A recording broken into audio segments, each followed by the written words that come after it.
Like and subscribe my YouTube channel Kamlesh BRC Kurar.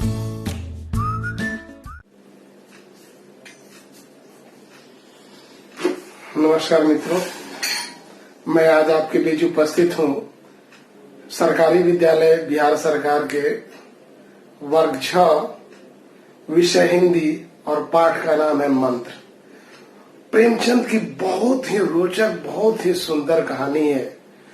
इस video को यदि आप पूरा देखते हैं, मेरा तो आपसे निवेदन होगा कि इस वीडियो को पूरा देखिए।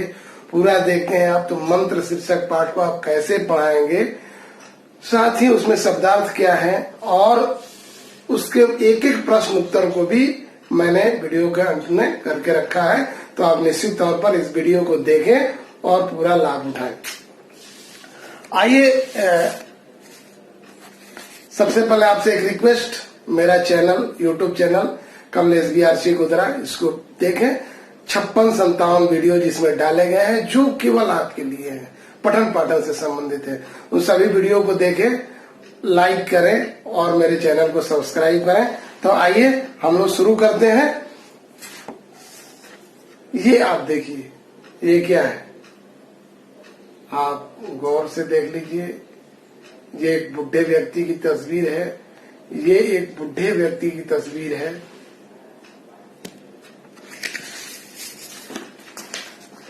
ये आप देखिए, ये आप देख रहे हैं, गर्दन में स्टेथोस्कोप, आला, पुस्तक और उजला कोट। ये है डॉक्टर साहब। और आप ये देखिए, ये क्या है, सांप, काला नाग। तो आज हम लोग जो कहानी पढ़ने जा रहे हैं वह एक बुढ़े व्यक्ति से संबंधित है, एक सांप से संबंधित है, एक डॉक्टर से संबंधित है और जिसका नाम है मंत्र। तो आइए सबसे पहले हम लोग मंत्र का आदर्श वाचन कर लेते हैं। संध्या का समय था। डॉक्टर चड्ढा टेनिस खेलने के लिए तैयार हो रहे थे। मोटर द्वार के सामने खड़ी थी और कहाँ डोली लाते दिखाई दिए। डोली के पीछे एक बुढ़ा लाठी टेकता चला आ रहा था। डोली और धाले के सामने आकर रुकी। बुढ़े ने धीरे धीरे आकर द्वार पर पड़ी हुई चीख के अंदर झांका। ऐसी साफ सुथरी जमीन पर पैर रखते हुए भय हो रहा था कि कोई घुड़क न बैठे। डॉक्टर साहब ने चीख के अंदर से गरज कर कहा, कौन है, क्या चाहता है? बुढ़े ने हाथ जोड़कर कहा, हुजूर, बड़ा गरीब आदमी हूँ, मेरा लड़का कई दिनों से बीमार है। डॉक्टर साहब ने कहा, कल सवेरे आना, कल सवेरे, हम इस वक्त मरीजों को नहीं देखते। बुढ़े ने घुटने टेककर जमीन पर सिर रख दिया और कहा, दुहाई है सरकार कि मेरा लड़का मर जाएगा। हुजूर, 4 दिनों से आंखें नहीं खोली है। डॉक्टर चड्ढा ने घड़ी देखी, केवल 10 मिनट का समय बाकी है और बाकी है। उन्होंने कहा, कल सवेरे आओ, यह हमारे खेलने का समय है। बुढ़े ने पगड़ी उतार कर चौखट पर रख दी और रोते हुए कहा, हुजूर, एक निगाह देख ले, बस एक निगाह, लड़का मर जाएगा। हुजूर, 7 लड़कों में से यही एक बच रहा है। 6 पहले ही बीमारी से मर गए, हम रो रो कर ही मर जाएंगे। डॉक्टर ने उसकी बातों की ओर ध्यान नहीं दिया। उन्होंने धीरे से चीख उठाई और वे बाहर निकलकर मोटर की तरफ बढ़ चले। बुढ़ा यह कहते हुए उनके पीछे दौड़ा, सरकार, बड़ा धर्म होगा, हुजूर, दया कीजिए, लड़के को छोड़कर इस संसार में मेरा कोई और नहीं है। डॉक्टर साहब ने मुंह फेर लिया, उसकी तरफ देखा तक नहीं। मोटर में बैठकर बोले, कल आना। मोटर चली गई। बुढ़ा कई मिनट तक मूर्ति की तरह खड़ा रहा। डोली जिधर से आई थी उधर चली गई। यहाँ से निराश होकर वह फिर किसी डॉक्टर के पास न गया। उसी रात हंसता खेलता 7 साल का बालक इस संसार से सिधार गया। बुढ़े माँ बाप के जीवन का आधार छिन गया। तो ये आदर्श वाचन रहा। उम्मीद है आप भी मेरे साथ पढ़ चुके होंगे।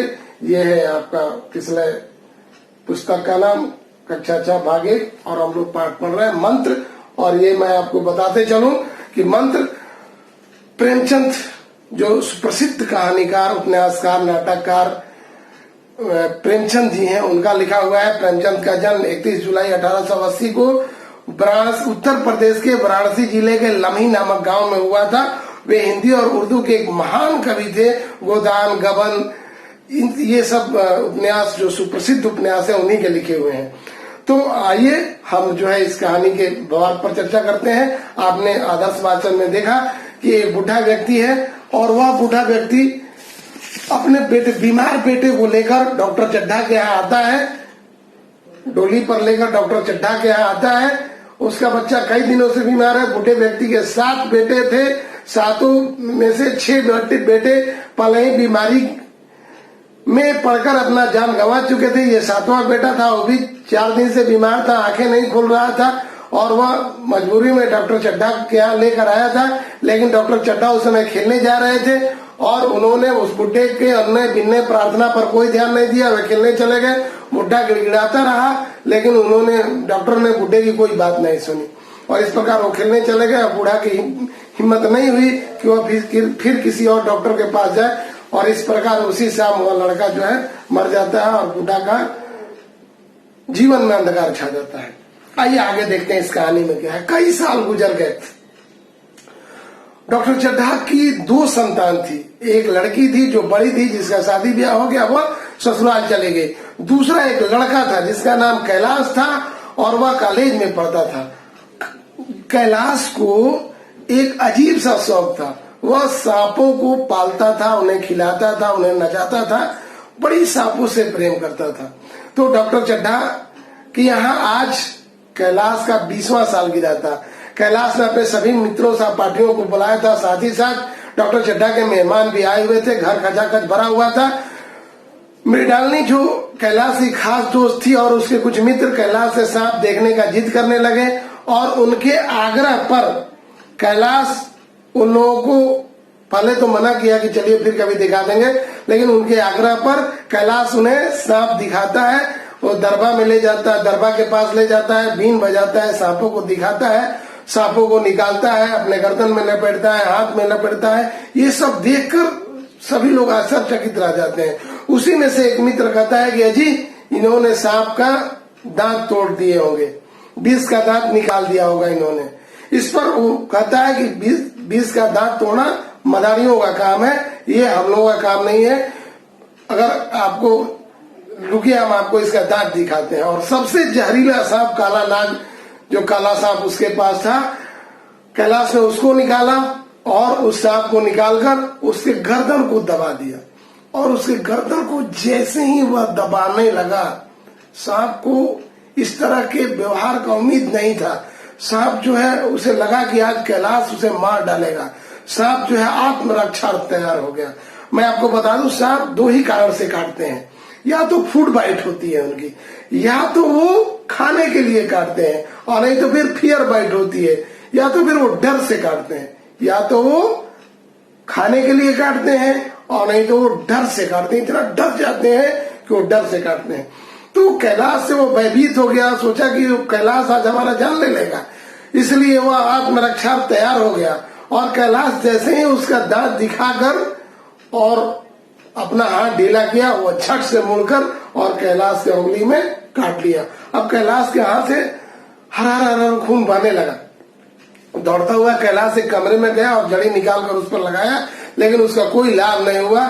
डॉक्टर चड्ढा भी आए, उन्होंने उस पर चीरा लगाने के लिए कहा, लेकिन कैलाश ने कहा कि नहीं चीरा मत लगाइए, यह जड़ी से ही ठीक हो जाएगा। कैलाश को जड़ी पर बहुत भरोसा था, लेकिन वह ठीक नहीं हुआ। 1-2 मिनट बाद ही कैलाश खड़ा नहीं रह सका, जमीन पर उसे लिटा दिया गया और कैलाश का चेहरा पीला पड़ने लगा, उसका होठ वगैरह सब नीले पड़ गए, शरीर नीला पड़ने लगा। सभी मेहमान, घर के लोग रोने लगे। अब कैलाश जो है वह मूर्छित होने लगा। चलिए अब चलते हैं कहानी के दूसरी तरफ। एक बुढ़े का घर है और बुढ़े के घर में बुढ़े और बूढ़ी दोनों अंगीठी के जाड़े की रात है, अंगीठी के पास बैठकर जाड़े की रात काट रहे हैं। उसी समय एक व्यक्ति आता है, दरवाजा खटखटाता है और कहता है कि भगत दरवाजा खोलो। यह वही बुढ़ा था जो काफी दिन पहले अपने बेटे को लेकर डॉक्टर चड्ढा के यहाँ दवा कराने गया था और डॉक्टर चड्ढा उसे दवा नहीं करते हैं। बुढ़ा से वह व्यक्ति कहता है कि तुम्हें पता है डॉक्टर चड्ढा के लड़के को सांप ने काट दिया है। बुढ़ा कहा मैं तो बहुत खुश हूँ। वह व्यक्ति कहता है कि तुम डॉक्टर चड्ढा के यहाँ चले जाओ, लड़के को ठीक कर दो, डॉक्टर चड्ढा तुम्हें मालामाल कर देंगे, आदमी बना देंगे, बहुत सारा पैसा देंगे। वह बुढ़ा व्यक्ति कहता है कि नहीं, मुझे कुछ नहीं चाहिए। मैं डॉक्टर चड्ढा को अच्छी तरीके से जानता हूँ। मैं अपने लड़के को लेके गया था, काफी अन्य पिन्ने किया था, प्रार्थना किया था, लेकिन डॉक्टर चड्ढा हमारे लड़के को नहीं देखे। मेरा लड़का मर गया, उनका भी लड़का मरे तो वो जानेंगे कि लड़का मरने का क्या दुख है। ये भी कहता है मेरे पास क्या था, जैसे 6 लड़के मरे वैसे 7वां भी लड़का मर गया। लेकिन डॉक्टर चड्ढा तो उसी लड़के के लिए सबका गर्दन दबा दबा कर पैसा इकट्ठा किए हैं। तो आज जब लड़का उनका मर जाएगा तब उन्हें पता चलेगा कि लड़के के मरने का गम क्या होता है। ये कह तो दिया, वह आदमी चला भी गया, लेकिन अपने 80 साल के उम्र में उस बुढ़े के सामने ऐसी कभी परिस्थिति नहीं आई थी कि सांप का काटना हुआ सुन ले और घर में बैठा रह जाए। अब उसका मन अंदर से उसे कचोटने लगा। और रात्रि में जब बुढ़ा बुढ़ी सो गए तो वह एक बार उठकर दरवाजा खोलता है। बुढ़ी जग जाती है और कहती है कहाँ चलती है? बोला कि नहीं, मैं देख रहा था कि कितना रात हुआ। बुढ़ा बोला कि मैं देख रहा था कि कितना रात हुआ। बुढ़ी बोली सो जाओ, बहुत रात है अभी। तो वह बुढ़ा बोल रहा है कि नींद नहीं आ रही है। तो बुढ़ी कहती है कि नींद कैसे आएगी, तुम्हारी नींद तो डॉक्टर चड्ढा के यहाँ लगी हुई है। फिर वह गुस्सा जाता है और कहता है डॉक्टर चड्ढा ने हमारे साथ कौन सा नेकी किया कि हम उसके साथ नेकी करेंगे। वह हमारा हंसता खेलता लड़का को अगर देख लेता, मेरा लड़का ठीक हो जाता तो आज हम लोगों का दूसरा ही मतलब स्थिति होता, लेकिन उसने नहीं देखा तो हम उसके घर क्यों जाए। फिर वह सोने का प्रयास करता है लेकिन उसे नींद नहीं आती है। और रात में वह धीरे से उठकर, लगभग रात के 2 बजे धीरे से उठकर वह धीरे से दरवाजा खोलता है और बाहर निकलकर और तेजी से डॉक्टर चड्ढा के घर जाना शुरू करता है। जल्दी जल्दी जल्दी जल्दी जाता है। रास्ते में उसे 2 आदमी बात करते हुए दिखाई देते हैं। वह सुनता है कि डॉक्टर चड्ढा का घर बर्बाद हो गया, एक ही लड़का था। उसका पैर और तेज गति से चलने लगता है, वह दौड़ने लगता है और दौड़ते दौड़ते डॉक्टर चड्ढा के यहाँ पहुंचता है तो देखता है कि सारे मेहमान जा चुके हैं, सब लोग रो रो कर थक गए हैं। वह दरवाजे को नॉक करता है, खटखटाता है। डॉक्टर साहब आते हैं और कहते, ये बुढ़ा निवेदन करता है कि मुझे भी जरा लड़के को दिखाइए। डॉक्टर साहब कहते हैं कि अब तो देखने से कोई फायदा नहीं है, फिर भी ले जाते हैं डॉक्टर चड्ढा। चूंकि कैलाश को बहुत लोग पहले भी झाड़ के मंत्र अपना चला कर देख चुके थे और कुछ लोग तो उसकी स्थिति को देखकर अपना मंत्र ही नहीं चलाए। बुढ़ा कैलाश को देखता है और मुस्कुराता है, कहता है कि अभी कुछ भी नहीं बिगड़ा है, अब पानी की व्यवस्था कीजिए। डॉक्टर साहब तुरंत पानी की व्यवस्था करते हैं और कैलाश को बैठा दिया जाता है और कैलाश के माथे पर पानी डालना प्रारंभ कर दिया जाता है। और बुढ़ा वहीं खड़ा होकर मुस्कुरा मुस्कुरा कर मंत्र पढ़ता है और जैसे ही मंत्र खत्म होता था एक जड़ी कैलाश को सुखाता था, फिर पानी डाला जाता था। ऐसे करते करते करते करते न जाने सैकड़ों घड़े, कितना 100 घड़ा पानी डॉक्टर के लड़के कैलाश के माथे पर डाला गया। न जाने कितनी बार जड़ी सुंघाई उस बुढ़े ने कैलाश को। सुबह जब होने लगी तो कैलाश अपनी आंखें खोलता है, लाल लाल आंखें खोलता है और पीने के लिए पानी मांगता है। यह देखकर बुढ़ा खिसक लेता है और जल्दी जल्दी अपने घर की तरफ बढ़ता है ताकि बुढ़िया के जगने से पहले वो अपने घर पहुंच जाए। इधर सारे लोग जो है बुढ़े को खोजने लगते हैं। बुढ़ा किसी को नहीं मिलता है। जब सभी लोग चले जाते हैं तो डॉक्टर चड्ढा अपनी पत्नी नारायणी से कहते हैं कि बताइए बुढ़ा किधर चला गया, एक चीलम तंबाकू का भी हकदार नहीं हुआ। तो उनकी पत्नी कहती है कि मैं तो सोची थी कि बुढ़े को कोई बड़ी सी रकम दूंगी। तो डॉक्टर चड्ढा कहते हैं कि शुरू अंधेरे में तो मैं बुढ़े को नहीं चिन्ह पाया, लेकिन मैंने बाद में उस बुढ़े को पहचाना। यह बुढ़ा बहुत दिन पहले मेरे पास एक मरीज लेकर आया हुआ था। मैं खेलने जा रहा था, इस वजह से उस मरीज को नहीं देखा, लेकिन बुढ़े ने आज बहुत बड़ा आदर्श हमारे बीच रखा है। अब मैं किसी तरह उस बुढ़े को खोज निकालूंगा और पैर पड़कर उससे माफी मांग लूंगा, क्षमा करा लूंगा। मैं जानता हूँ वह पैसा तो नहीं लेगा, क्योंकि उसका जन्म ही लोगों का कल्याण करने के लिए हुआ है। इस प्रकार इस कहानी का अंत होता है। आइए हम लोग जल्दी जल्दी जो है इस कहानी के प्रश्नों पर चर्चा कर लेते हैं। सबसे पहले शब्दार्थ आपको बता दें। चिक चिक का पर्दा, चिक मतलब होता है छोटी छोटी पतली पतली बांस की कमाजियों से बनाया गया पर्दा। दुहाई मतलब रक्षा के लिए की गई पुकार। औषधालय मतलब दवा खाना। सिधार जाना मतलब मृत्यु को प्राप्त करना। सालगिरह मतलब वर्षगांठ, जन्मदिन। निर्दयी मतलब जो जिसके मन में दया नहीं है। यश मतलब इज्जत प्रतिष्ठा। और मर्द मतलब खराब आदत या रोग। आइए हम लोग प्रश्न अभ्यास पर बात करते हैं। डॉक्टर के लड़के कैलाश ने सांप को पाल रखा था, फिर भी सांप ने उसे क्यों काटा? सांप मैंने बताया था आपको दो ही कारण से काटते हैं, या तो फूड बाइट या फाइट बाइट। फूड बाइट खाने के लिए और फियर बाइट मतलब डर से। यदि सांप के मुंडी को कैलाश बहुत जोर से दबाया था दिखाने के लिए, तो सांप को लगा कि कैलाश आज उसे मार देगा, तो वह आत्मरक्षा के लिए तैयार हो गया। और जैसे उसकी पकड़ ढीली हुई, वह कैलाश की पकड़ ढीली हुई, सांप ने अपने रक्षा के लिए कैलाश को काट दिया। दूसरा प्रश्न, डॉक्टर चड्ढा बूढ़े व्यक्ति को क्यों खोज रहा था? डॉक्टर चड्ढा को याद आ गया कि यह बूढ़े व्यक्ति एक मरीज लेकर आया हुआ था, मैंने उसके मरीज को नहीं देखा, तो डॉक्टर चड्ढा को बहुत आत्मग्लानि हो रही थी। वह क्षमा मांगने के लिए बूढ़े व्यक्ति को खोज रहा था, ताकि हम उस अपने अपराध को जो मैंने उसके रोगी को नहीं देख कर किया था, मैं अपने अपराध की क्षमा उस व्यक्ति से ढूंढ कर मांगूंगा। तो क्षमा मांगने के लिए डॉक्टर चड्ढा उस बूढ़े व्यक्ति को खोज रहे थे। प्रश्न 3, डॉक्टर के लड़के कैलाश को सांप ने काट लिया, इस खबर को सुनकर बुढ़े को नींद क्यों नहीं आ रही थी? बुढ़ा परमार्थी व्यक्ति था, दूसरे के कार्य को निस्वार्थ करने वाला व्यक्ति था। अपनी भलाई हो न हो, दूसरे की भलाई वो हमेशा करता था। उसके मन में ऐसा लग रहा था कि डॉक्टर चड्ढा का लड़का ठीक हो सकता है, तो क्यों ना हम जाए, ये सोच सोच कर उसको नींद नहीं आ रही थी। इसके अलावा 80 वर्षों की उम्र में कभी ऐसा नहीं हुआ था कि वह सांप काटने की बात सुने और वहां न जाए। तो इसलिए डॉक्टर चड्ढा के लड़के को झाड़ने के लिए उसके मन में ऐसा लग रहा था कि वह चला जाए। उसका जो मन था अंदर से उसे धिकार रहा था कि ये तुम क्या कर रहे हो, थोड़े से अपने बदला के लिए तुम ऐसा नहीं कर सकते। यही सब सोचकर उसे नींद नहीं आ रही थी। पाठ से आगे कुछ प्रश्न है। डॉक्टर द्वारा बूढ़े के लड़के को देखने से इनकार करने पर बूढ़ा व्यक्ति कैसा महसूस कर रहा होगा, बताइए। बूढ़ा व्यक्ति बहुत खराब महसूस कर रहा होगा।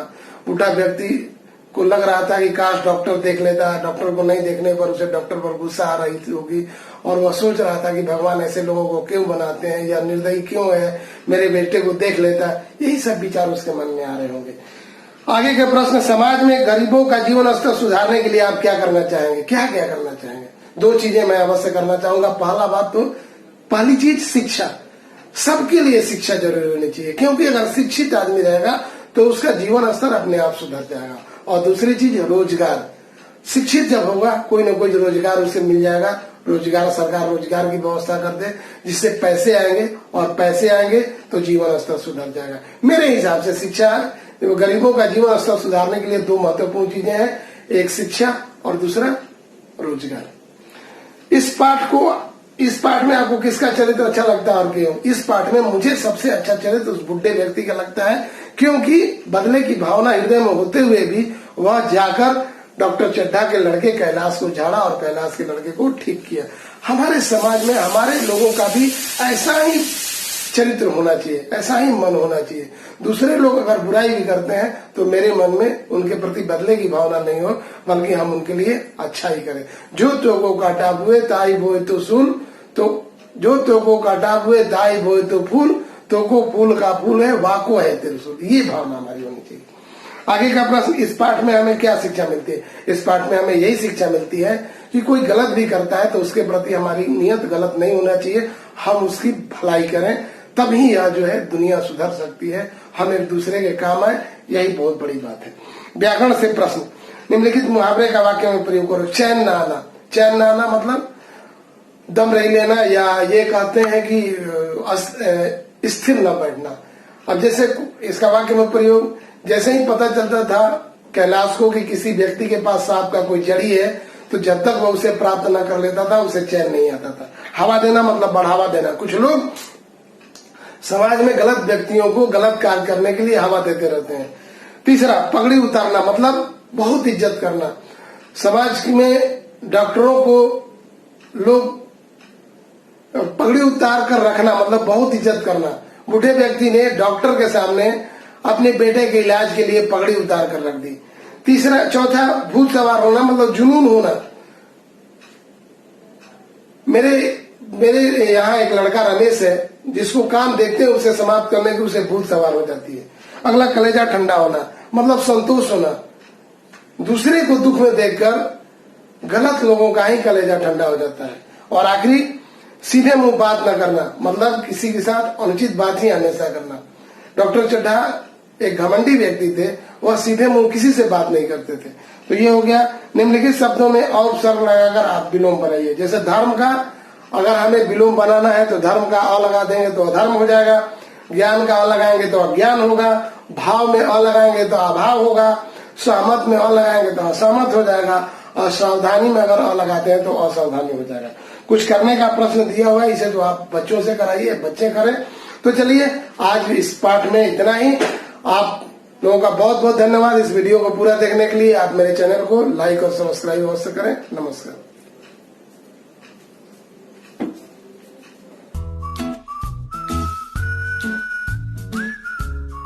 Like and subscribe my YouTube channel Kamlesh BR Sikrar.